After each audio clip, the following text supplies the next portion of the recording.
बंदा क्लियर हो गया, मैं थानू फिर क्लियर करके जा रहा हूँ। साइफन दा क्लियर हो गया 2 महीना के सामने से मैं बिचारे होर लंबा टाइम नहीं देखे 2 अनाउंसमेंट जरूरी सी ये करके मैं बिचारी कहती तो मैं फिर गरेवाल साहब का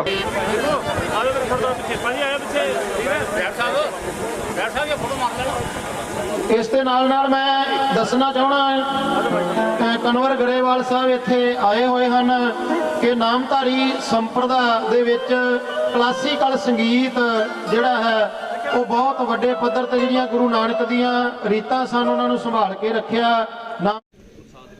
ये इलाका बड़ा अच्छा रहा है, सदा से नशे से दूर रहा है। नामधारी समुदाय का ये कि कभी शराब के, मीट के और किसी भी नशे के हाथ नहीं लगाते और बहुत अपने आप को एक मर्यादा में रखने वाले समुदाय है। इनके सतगुरु जी का आशीर्वाद से अब तक सब चीज़ों से बचे हुए हैं। एक अच्छा लोगों में सामाजिक एक बढ़िया धार्मिक एक ऐसा समागम था जिसके लिए मुझे गांव की पंचायत ने इनवाइट करा और ये दशमेश चैरिटेबल ट्रस्ट जो है ये दिल्ली से हैं, इन्होंने भी इसमें बहुत अच्छा ये काम करते हैं। मैचेस आप देख रहे हैं यहाँ लड़कियों का बच्चों का बहुत अच्छी टीम यहाँ से बनी है। आप सुन रहे थे हॉकी में भी यहाँ की टीम ने बड़ा, कभी तो वर्ल्ड कप में 4 बच्चे होते थे इस इलाके से और अब भी कोई ऐसा वर्ल्ड कप नहीं जिसमें हॉकी में यहाँ के बच्चे नहीं जाते हो या एशियन गेम में नहीं जाते हो। तो प्रोग्राम में आना बड़ा अच्छा लगा, मुझे भी अपना इलाका बहुत हौसला मिला और इनके साथ इकट्ठा टाइम गुजारने में बहुत अच्छा लगा। तो सब 4 बच्चे किसी समय में हुआ करते थे, लेकिन इन 4 को आगे जो है पूरी की पूरी टीम बनाने के लिए आपकी ओर से किस तरह का सहयोग इनको जो है वो लगातार दिया? मैंने अभी भी आपके सामने कहा था, यहाँ सतगुरु जी ने एक कॉलेज बना रखा है जहाँ बच्चों को एजुकेशन के अलावा टीम भी बड़ी अच्छी तैयार करते हैं। यहाँ के बच्चे क्रिकेट इसमें हॉकी में तो सदा से आगे रहे, उसके लिए मैंने 11 लाख रुपए अपने ट्रस्ट से मेरा अपना जो डिस्क्रिप्शनरी फंड होता है उससे 11 लाख रुपया मैंने अनाउंस कराया। तो सब हिसार से अगर बात करें तो जो कैप्टन अभिमन्यु है पूर्व वित्त मंत्री रहे हैं और राष्ट्रीय प्रवक्ता भी रहे हैं बीजेपी के, उन्होंने भी दावा ठोक दिया है चुनाव लड़ने का। देखिए हर आदमी का अपना अधिकार होता है, कोई भी कह सकता है, हाईकमांड फैसला करता है किसको टिकट देंगे नहीं देंगे। एक ऐसी राष्ट्रीय पार्टी है जिसमें 5 लाइन में बैठे आदमियों को मुख्यमंत्री बना दिया गया, जनता का विश्वास साथ है, मोदी जी के उन पे बहुत भरोसा है और ये पार्टी में हमेशा जो आम वर्कर है उसको बहुत आगे किया जाता है, किसका फैसला हो जाए ये पार्टी का काम है। आपका भी दावा है तो सब कहीं ना कहीं हिसार से चुनाव लड़ने का? मैंने अभी कहीं नहीं कहा, पर मुझे कभी भी कोई पार्टी कोई काम कहेगी तो मैं जिम्मेदारी से अलग नहीं होगा। तो सब अब आप इंडिपेंडेंट एमएलए हैं, अब आगे की क्या रणनीति रहेगी? बीजेपी की तरफ से चुनाव लड़ेंगे या कांग्रेस में वापसी करेंगे? देखिए जब ऐसा कोई मामला आएगा, मुझे माननीय मुख्यमंत्री जी के कहने से मैं बीजेपी को सपोर्ट करने गया। मैं 5 साल बिल्कुल बहुत अपनी जवान का आदमी, मैं उनके साथ हूँ और आगे जब कोई बात ऐसी इनिशिएटिव उनकी तरफ से आएगा या मेरी तरफ से आएगा तो आपस में बहुत कंफर्ट लेवल है हमारा, आपस में कोई इश्यू नहीं है, जो सेटल नहीं हो जाएगा, कोई इश्यू नहीं है। कुछ मंच के माध्यम से आपने रानी हल्के की घोषणाएं भी की आज? देखिए मैंने आज मंच से कहा था, मेरी सीएम साहब से बात हुई है इस इलाके के लिए कि फ्लड से इलाका डूबता है, इस इलाके की घर की खुदाई हो जाए, सड़क पे एक साइड सड़क बनने का मामला हो जाए।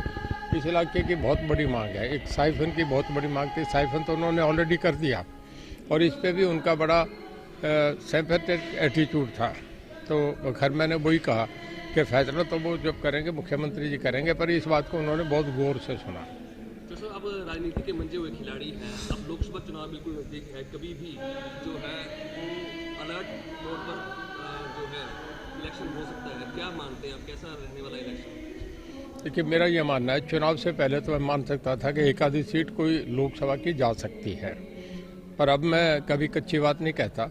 मेरा मानना है 100% 10 की 10 सीटें लोकसभा की बीजेपी पार्टी जीतेगी और विधानसभा में भी तीसरी बार सरकार बनेगी, क्योंकि पिछली बार जब शुरू में 2014 में केवल 4 विधानसभा में बीजेपी की सीटें थी, पर जब लोकसभा का चुनाव एक तरफा हुआ, मोदी जी की सिंगल पार्टी को जब मेजोरिटी मिली, उसके बाद 4 से एकदम 47 पे चला गया।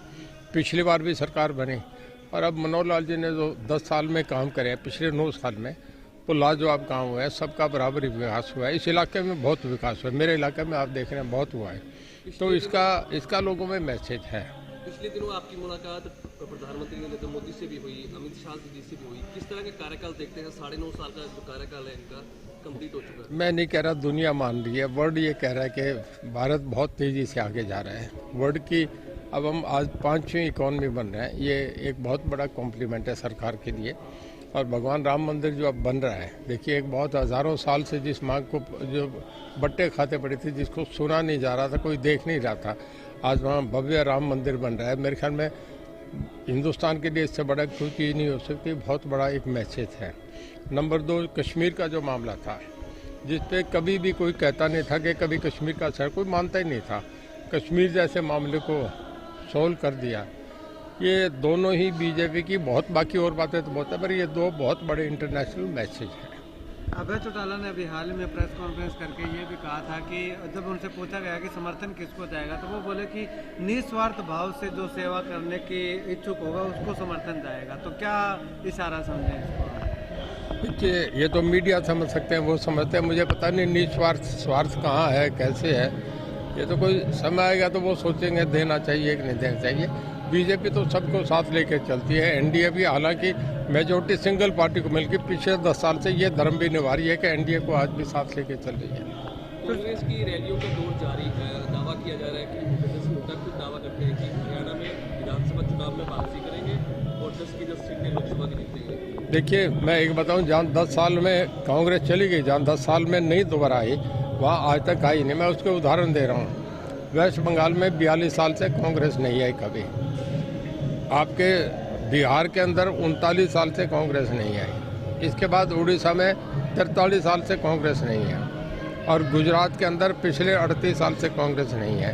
तमिलनाडु में कांग्रेस आप समझे कि 60 से पहले गई, आज इसको 60 साल हो गए, दोबारा कांग्रेस नहीं आई। जहाँ कांग्रेस एक बार चली गई, हुड्डा साहब को पता नहीं, 10 साल जहाँ चली गई वहाँ दोबारा नहीं आती। तो अब यहाँ हरियाणा में भी 10 नहीं, साल हो कोई गए। कांग्रेस एक थी, वो बात हो गई। मतलब कि कांग्रेस लुप्त होती जा रही है, ये कह सकते हैं। नहीं, कभी कांग्रेस थी, ये बनने जा रही है। कभी कांग्रेस थी।